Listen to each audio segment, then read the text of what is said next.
By the mid-1970s, the MiG-25 had achieved credible worldwide recognition. It had become a source of some concern to potential enemies of the Soviet Union. Foxbat was the code name NATO gave to the MiG-25 interceptor. Foreign intelligence agencies were desperate for anything they could get on this new Soviet aircraft. Any information was gratefully received. The Cold War was actually a hotbed of espionage activities and minor political and military incidents. One famous episode during East-West confrontation happened in 1976. The MiG-25 found itself the focus of worldwide attention.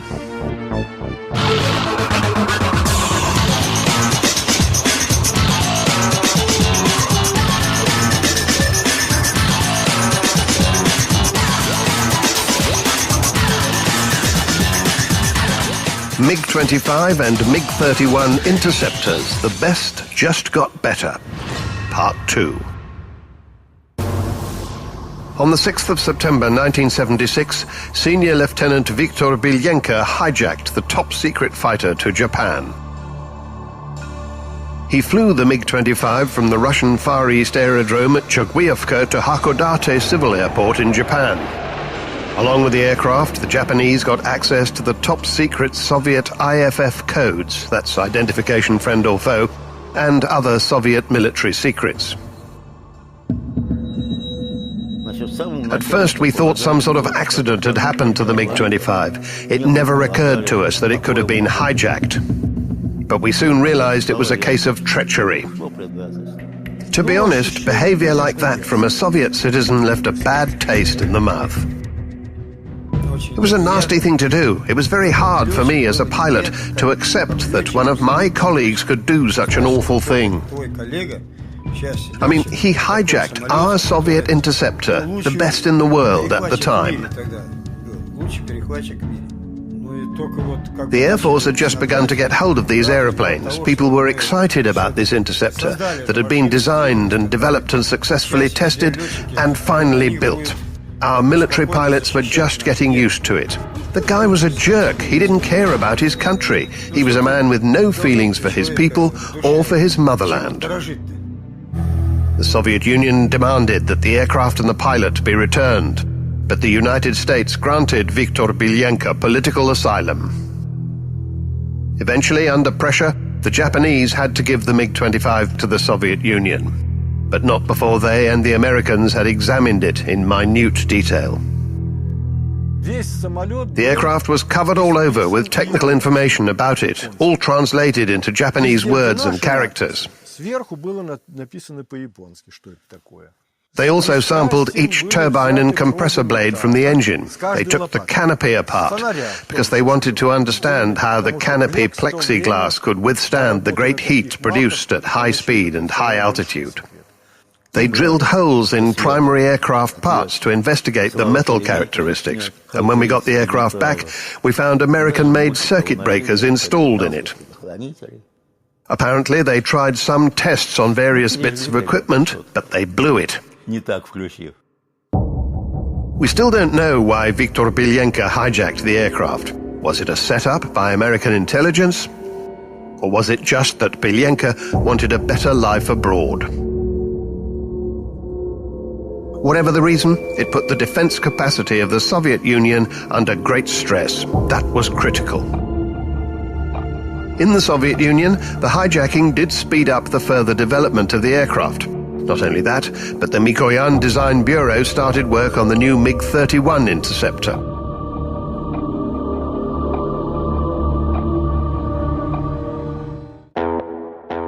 Simultaneously, MiG-25 modernization was proceeding apace. A new version was called MiG-25 PD, PD being the Russian abbreviation for Upgraded Interceptor. Everybody knew that the hijacked MiG-25 had been minutely examined by foreign experts. So the Soviet Union decided on changes to the armament system, the IFF friend or foe codes, and other things. And of course, the current aircraft systems had to be replaced with new ones. It wasn't easy, but what else could we do? First of all, they changed the aircraft detection system. The new Sapphire 25 airborne interception radar was installed. It could detect low-level airborne targets. That had become necessary with changing threats. It had previously been the case that bombers would fly as high as possible to avoid an enemy's air defense systems. As anti-aircraft missiles developed, that had to change. The bombers began to fly low.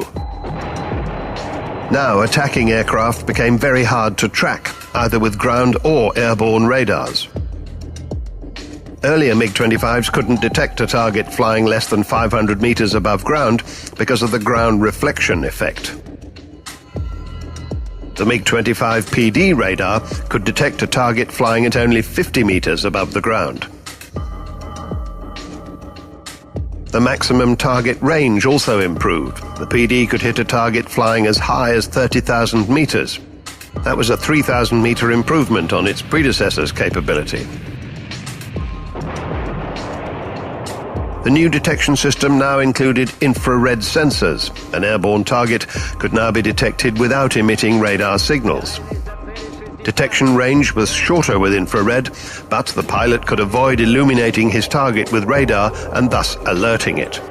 The R-40 missiles were improved, and the R-60 short-range missiles were added to the aircraft armament system. Actually, this upgrade was like a whole new life for the aircraft. It was a big improvement. All the armament was changed, new radars were installed, and the overall aircraft performance increased significantly. About 150 MiG-25 PDs were built, and in fact, all the previous MiG-25 interceptors were also upgraded. They were called MiG-25 PDS, the S meaning upgraded in service. There was another upgrade version, and that was called MiG-25BM. It was a specially developed anti-radar version. About 40 of them were built.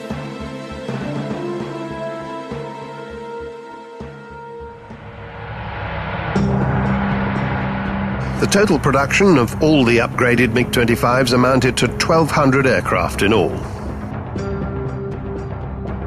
I would say the MiG-25 was essential for the Soviet Union, but also for world aviation. It was absolutely an achievement, with great aerodynamics and a superb power plant, very advanced for its time. The new approach had required so many problems to be solved by the designers and engineers. This aircraft really boosted advanced technologies in the Soviet aviation industry. In the 1970s, the Soviet Union was accelerating technologically, particularly in aviation. I think that was an achievement for the whole Soviet people. The MiG-25 was a world great in the history of aviation. It went into service at the peak of the Cold War, and it turned into a symbol of Soviet advanced technology. It set a world altitude record in 1977, and 36 years later, in the second decade of the 21st century, that record holds. Not only that, but the MiG-25 remains the fastest Russian aircraft ever built. You might ask, why didn't they build an even faster aeroplane after the MiG-25? Well, the race for aeronautical speed slowed down significantly when they got to 3 times the speed of sound. Although there are still a few research bureaux where they're looking at hypersonic speeds, it seems likely that the objective will be just too expensive for manned flight. So the plan changed to concentrating on improving aircraft equipment and armament rather than continuing the competition for speed. And that's where the story of the MiG-31 interceptor begins. During the Cold War, the air defense of the northern and far eastern regions of the Soviet Union was extremely difficult. The severe climate made ground-based radars virtually impracticable. It wasn't even particularly easy to establish the necessary wide network of airfields. Hence the requirement for a long-range interceptor. During the 1960s and 70s, the Tupolev 128 was the only long-range interceptor in the Soviet Union. It was a 1950s design. Neither its equipment nor its armament met the new requirements, to say nothing of its speed and altitude capabilities. The MiG outperformed the Tupolev in many respects, but it was not a long-range interceptor. This was when new attack tactics were coming in. Aircraft would fly at very low level to get through the air defenses. Another problem to solve. Cruise missiles were yet another threat. Their low-level terrain following was a new capability at the time. Tracking and destroying these comparatively small flying weapons was extremely hard.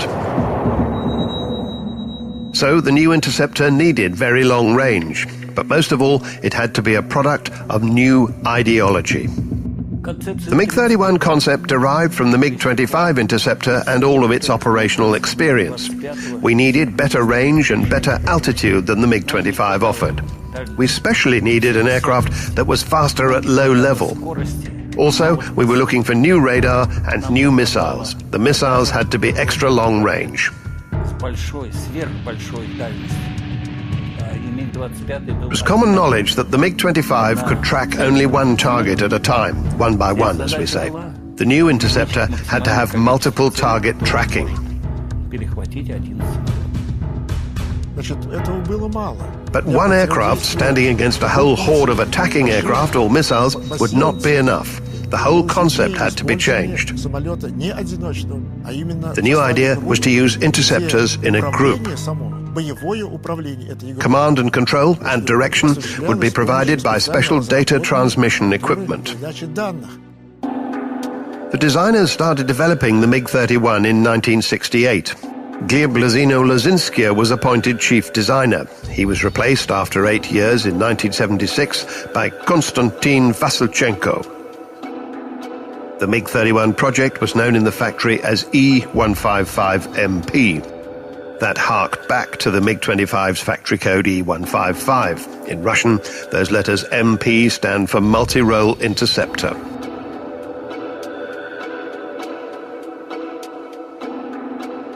The general layout of the new MiG-31 was quite like its predecessor, MiG-25. The new aeroplane had 2 engines, 2 tail fins, a moderate sweep tapered wing, and side air intakes with a wedge shape. However, layout was the only thing the two had in common. The MiG-31 was, in fact, a different aeroplane. The MiG-31 became the first Soviet fighter to be powered by bypass turbojets. Among other things, the bypass was more fuel efficient in dry thrust, that's to say without reheat in operation. And the new engine was smaller, which allowed extra space for fuel tanks. This new power plant was developed in the design bureau headed by Pavel Soloviev. It was the D-30 F6 engine, and at maximum power in reheat, the combined thrust of 2 of them was 31 tons. The leading-edge root extensions on the front of the wing improve maneuverability at high angles of attack. There's also an advanced flap system that increases lift at lower speeds. The MiG-31 has an endurance on continuous patrol of 3.5 hours. That's almost double the MiG-25's. And in case you should think we're making demeaning comparisons with the MiG-25, well, it's not that at all. It is, in fact, a way to better understand the impressive development of the MiG-31. Overall, you could say these aircraft have similar maximums of speed and altitude. But the MiG-31 is much more combat capable. The MiG-31 has a 2-person crew, pilot and navigator weapon systems operator, or WISO. Second cockpit behind the pilot has a big screen for displaying the tactical situation. Originally, the designers expected that with the pilot in front, the seat behind him would be occupied by a group commander, and that group commander was to be a general. The thinking was that these groups of aircraft would be employed for very important strategic missions, and important missions had to be under the control of a general. But further mature consideration and research suggested that what the successful prosecution of the strategic mission really needed, instead of a general on board, was simply a good navigator weapons systems operator. During combat missions, each crew member has his own part to play. The aircraft commander flies the aircraft, launches missiles, fires the cannon, and makes final decisions in all sorts of different situations. The control column has a trimmer switch. It's there to reduce the load for the pilot when he's maneuvering. This one returns the aircraft to the horizon, and the radio communication button is next to it. This is the brake lever both for the nose and the main wheels, and also the buttons to launch the missiles and fire the cannon.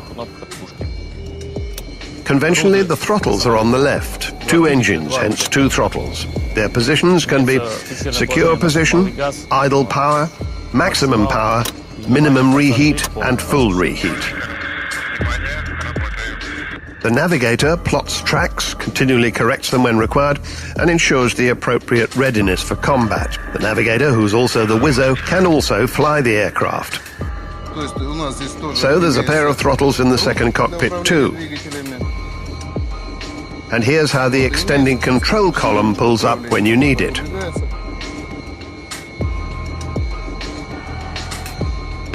The weapons control system of the new fighter was called Zaslon, a barrier in Russian.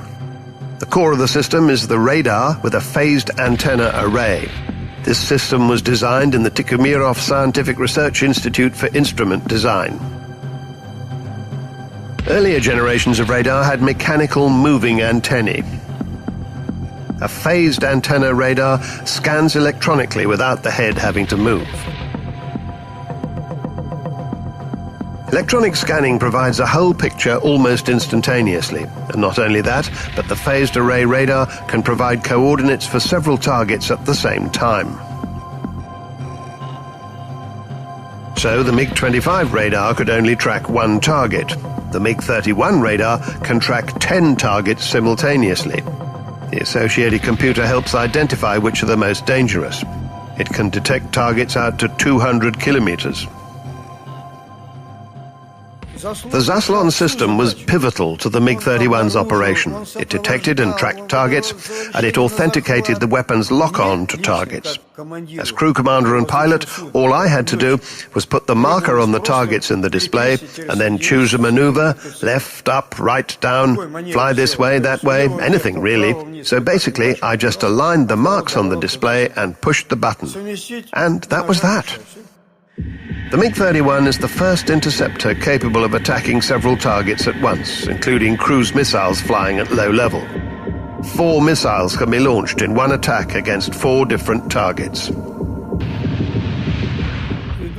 I was on a training sortie. I knew there were 4 airborne targets somewhere up ahead, had to shoot at them. I'm just sitting there looking around, nothing much to do. I think to myself, well, there's that wizzo behind me. He's the guy who's supposed to find the targets. I'll just hang loose till then. So I say to him, how you doing, mate? How's the work going? He says, what work? I'm asleep. Asleep? You've got to be joking. So who's doing the work? He says, the Zaslon's doing it. It's in automatic. So I relax a bit. Soon the first target pops up on my display. I put the mark on it and launch a missile. A few seconds later, there's the second. Another missile. Bang! Both targets hit within seconds. Then the third and the fourth come up. In just 10 seconds, I've launched 4 missiles. 4 targets hit. The navigator says, okay, boss, mission complete. Targets destroyed. We're off home. The MiG-31 became the first fighter in the world with such a phased array radar. It remained ahead for quite a while because Western fighters didn't catch up till nearly 2 decades later. This fighter can also do its stuff in standalone mode, that's to say without help from ground radars. The encrypted data transmission system on the aircraft is said to be jam-proof. It allows several fighters to transmit the air situation to each other and to ground facilities as well. A group of 4 aircraft can scan an airborne area up to 900 kilometers wide. The Zaslon system in the lead aircraft interacts with the systems in the other aircraft. When a target is detected, it's the lead aircraft commander who makes the final decision. With multiple targets, he assigns targets to particular aircraft, including, of course, himself. In other words, the leading aircraft is responsible for target distribution. The MiG-31 can also be the leading aircraft for different fighter types. often, for instance, with a group of Su-27s. It also has an infrared search and track IRST system with a detection range of 40 kilometers. The MiG-31 first prototype was built in summer 1975, and flight testing began in the autumn. 16th of September 1975, the MiG-31 Interceptor made its maiden flight, carrying ID number 831. The test pilot for this momentous occasion was Alexander Fedotov.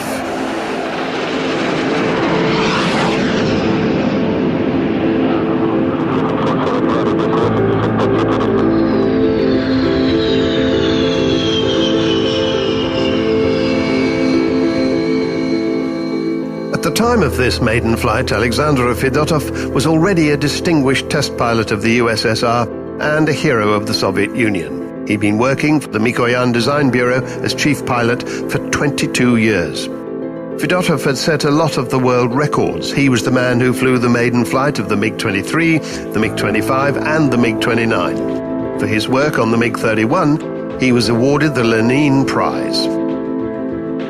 MiG-31 turned out to be Alexander Fedotov's last maiden flight.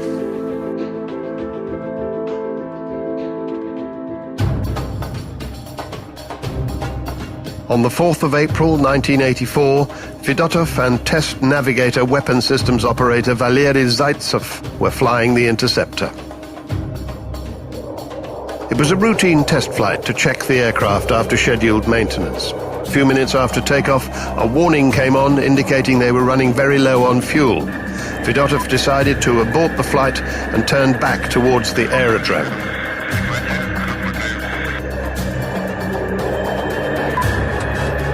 Flying back inbound, he asked air traffic control to look behind the aircraft to see if there was any trail of leaking fuel.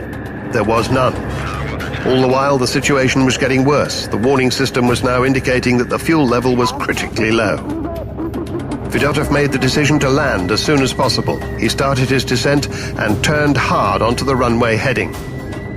The maneuver was perfectly appropriate for an empty MiG-31, but the aircraft wasn't empty. The system had been giving false warnings. The fuel tanks were almost full, and the aircraft was too heavy to sustain the turn. Fedotov tried to recover, but he was too low. They had no chance. Alexander Fedotov and Valery Zaitsev both died. The warning system played a dirty trick on them. Had it been a failure of the transducer so that all the lights lit up at the same time, Fedotov would have realized that there wasn't a leak and the tanks weren't empty. But the warnings came on progressively, one by one, just as if the tanks were actually emptying. His speed and height on approach were a bit higher than you'd want for a normal landing, so he decided to make a hard turn to significantly reduce his speed. He thought that the aircraft had lost at least 10 tons of fuel, but it hadn't. It was too heavy, and it flicked. Such was the fate of the men. One moment they were alive, they could still speak, they were still thinking. But nothing could be done to save them. Even if they'd ejected from the aircraft, they would not have been high enough.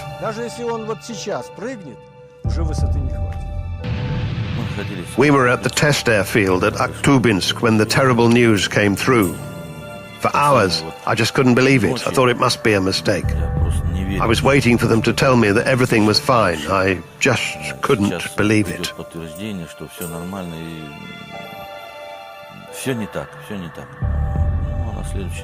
Well, the next day we were ferrying 2 MiG-25s over there. As we turned on finals for the runway, I saw where Fedotov had crashed. It was only then that I finally realized he was really gone. You might say that the sky always takes the best men. With Fedotov, many people say that God took him away. God always takes the best.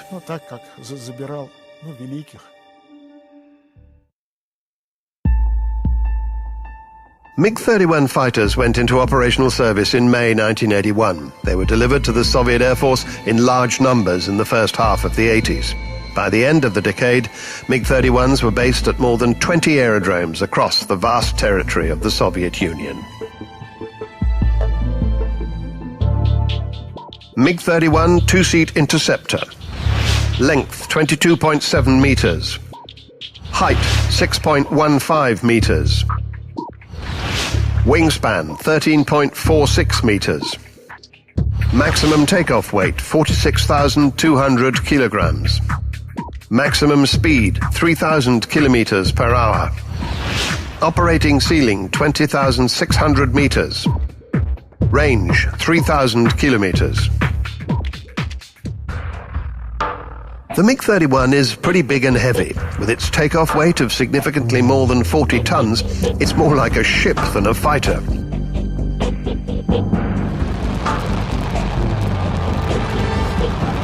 The MiG-31 replaced a number of older interceptor fighters with lesser combat capabilities.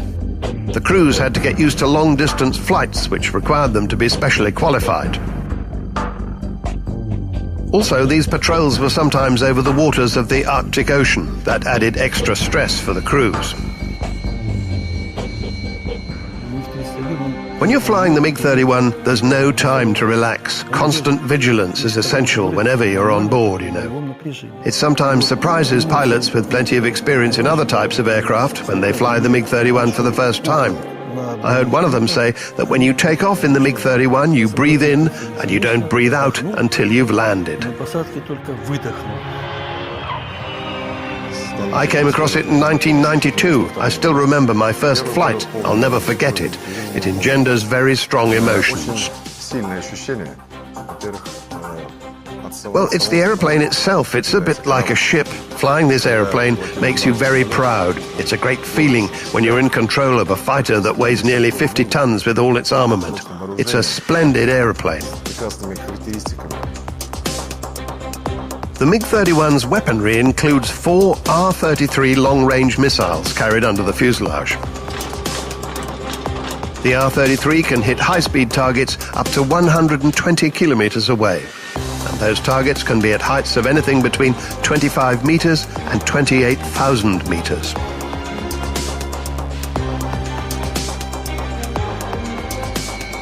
The MiG-31 also carries up to 4 R-60 short-range missiles or 2 R-40 medium-range missiles on the underwing pylons.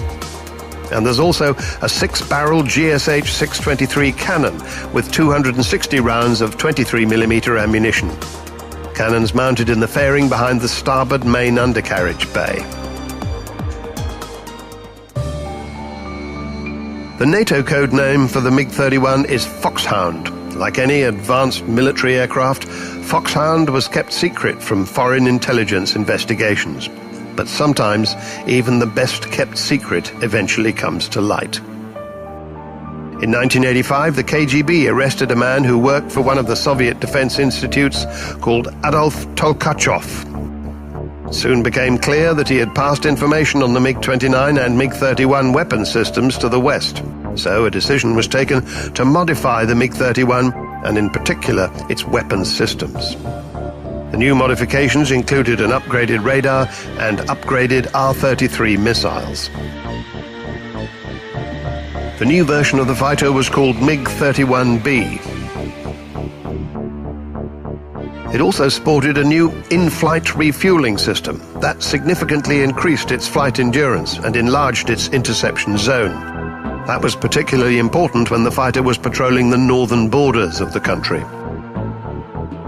On the 30th of July 1987, test pilot Roman Tuskayev and test navigator Wizzo Leonid Popov flew a fighter interceptor over the North Pole.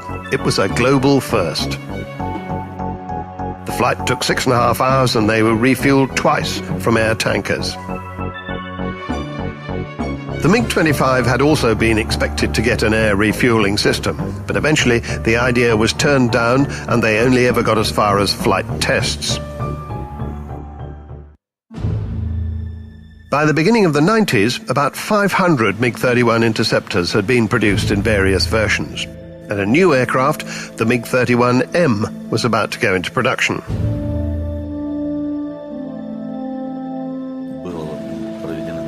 The cockpits and the computerized flight systems had been upgraded. It carried more fuel. Various modifications had been incorporated that improved the aircraft performance. There were new engines offering greater fuel efficiency and more power. In fact, you could hardly call the aeroplane a MiG-31 because it was actually better in nearly all respects than the MiG-31.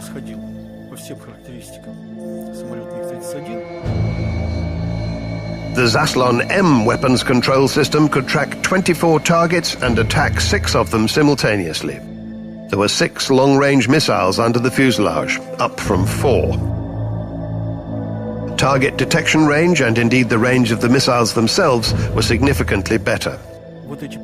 But actually, those very long-range missile launches never happened. We didn't do them from our aircraft, and neither did our, shall we say, putative enemies launch them from theirs. As was often the case at that time in the 1990s, a prospective development program was halted. The aeroplane didn't satisfy all the official tests.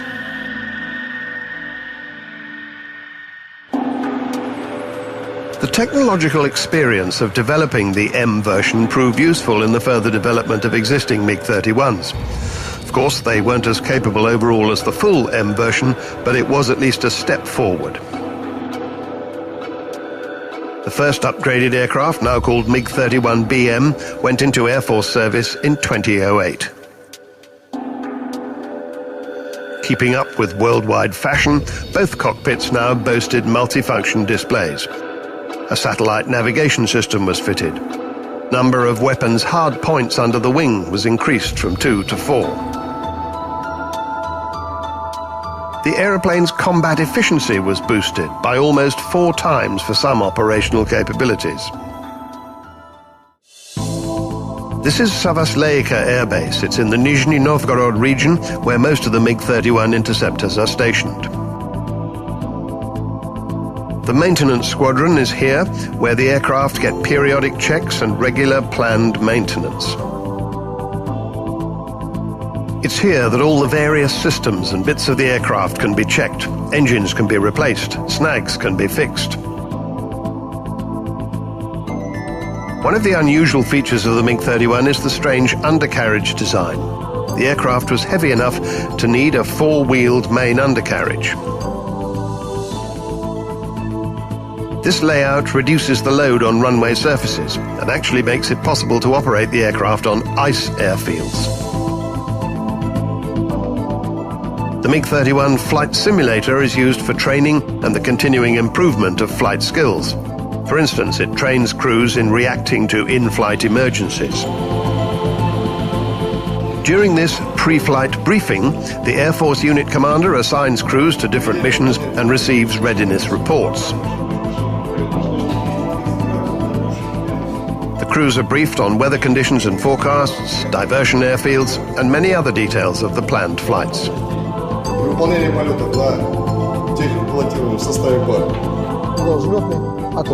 They do a run-through of the flight before they even get to their aeroplanes.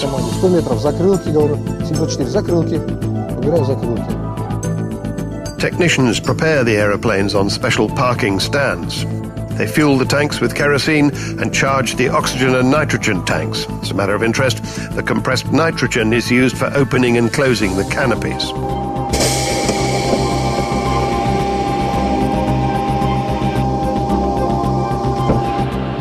Before they climb in, the crews do a walk-round visual inspection.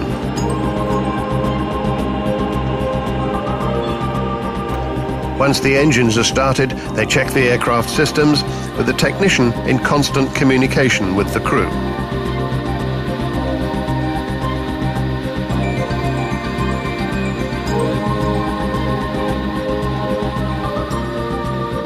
Taxi to the runway.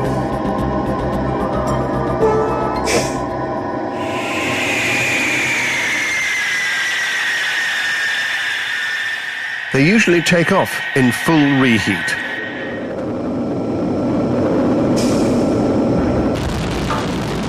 These days, the MiG-31 is a most powerful interceptor aircraft, comparable in many respects to the American fifth-generation fighter, the F-22.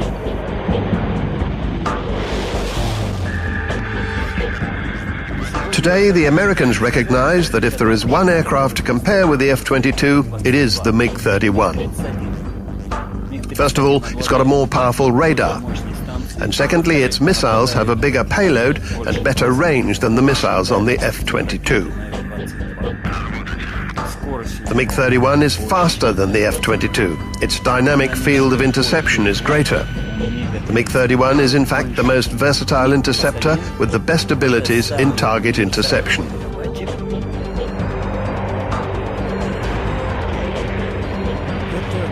This is an extremely powerful weapons system.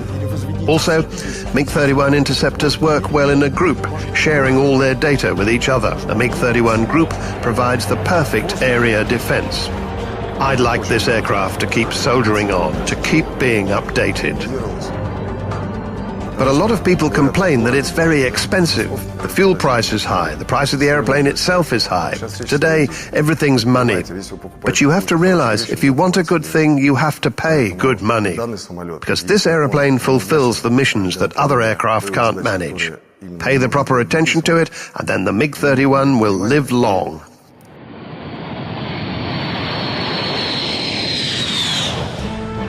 The MiG-25 and the MiG-31 were landmark aeroplanes in world aviation. Each of them was at the forefront of scientific and technological progress in its time. They were revolutionary in so many ways. Without any doubt, it was a breakthrough. When the MiG-25 was created, it was an extraordinary breakthrough. We achieved those speeds, those heights. It was a really powerful breakthrough. And from that base, we created the amazing MiG-31. Speed and everything else were kept the same, but we definitely improved the combat capabilities. This is an aircraft of the highest performance.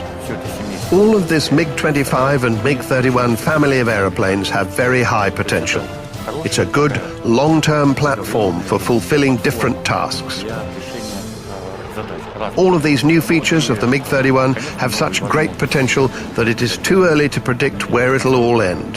The potential is nowhere near exhausted yet.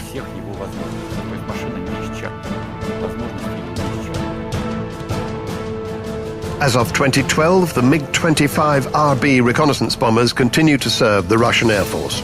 The MiG-25 interceptors have been superseded by the more advanced MiG-31, and the potential of that aeroplane is huge. There is no doubt that this interceptor will be successfully protecting Russian air borders for many years to come.